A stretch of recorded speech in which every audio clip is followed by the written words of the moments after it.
Daf Yomi Tractate Bava Metzia, page 16a. We're back in our usual place for now. Okay, in this case, since with the words Hames Le Uman Damar.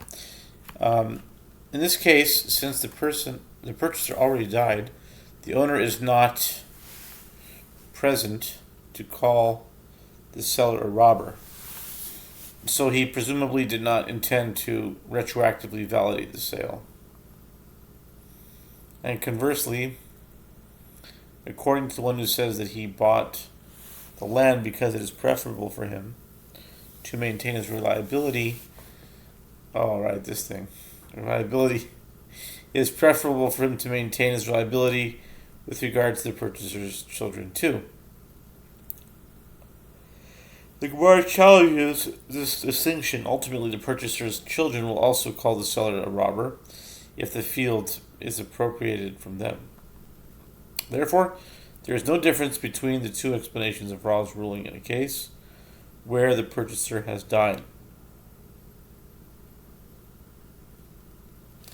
Rather, the practical difference between them is a case where the robber himself died and his children subsequently bought the field from its owner, according to the one who says that the motivation is that it is preferable for a person not to be called a robber. He already died, and this motive is not applicable.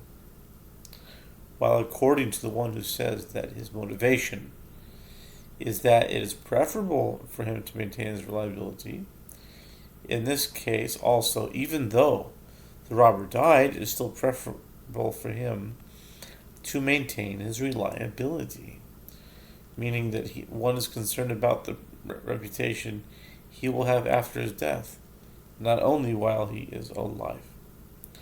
Sof karul b'nei gazlana.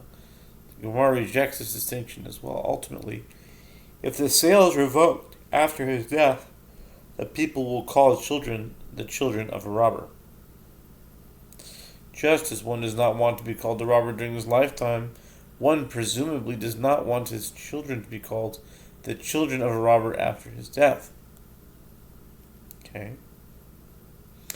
Rather, the practical difference between them is a case where the robber gave the land to the recipient as a gift rather than selling it, according to the one who says that it is preferable for him to maintain his reliability.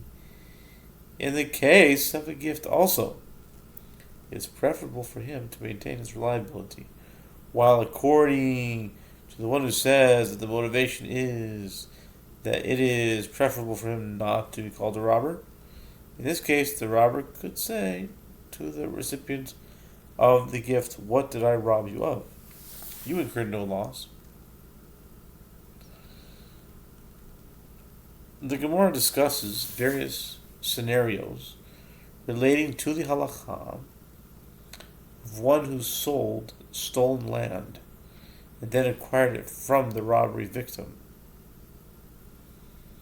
It is obvious that if, after selling the stolen land, the robber sold it again to another person, or bequeathed it, or gave it as a gift, it is clear that the robber does not want to establish it before, meaning transfer ownership of it to the original buyer. Therefore, the robber's purchase of the land from the robbery victim is not assumed to be for the people of validating the original sale, while the buyer can demand compensation from the robber for the invalid sale, but the land remains in the possession of the second buyer or recipient of the gift or the inheritance. Likewise, it is clear that if the land he stole and then sold later came into his possession, not by purchase, but as an inheritance, the buyer does not have the rights to it, as an inheritance is acquired passively. And the robber did not make an effort to acquire it. Here, too, the buyer can claim only compensation and not the land itself. If the robber collected the land that he had sold as a payment for a debt owed to him by the robbery victim, we need to see the circumstances. If the robbery victim has other land from which the robber could have collected a debt, and nevertheless the robber said, I want to collect this land, apparently the robber wanted to establish it before the buyer and validate the sale.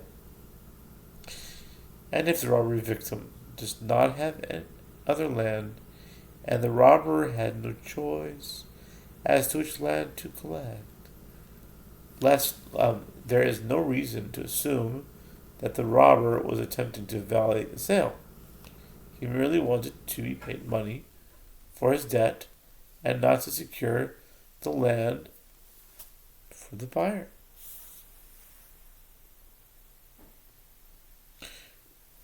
And I think, let's see,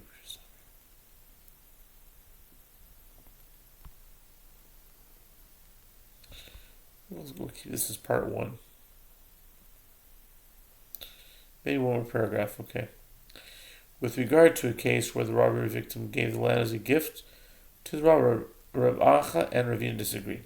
One says that a gift has the same status as inheritance, as it is also acquired passively, and one says that a gift has the same status as a sale. This is because were it not for the fact that the robber took the trouble to ingratiate himself with the owner, he would not have given it to him as a gift. It is clearly for this reason that the robber took the trouble to ingratiate himself with him in order to validate the sale and thereby maintain his reliability. Okay, we'll stop here.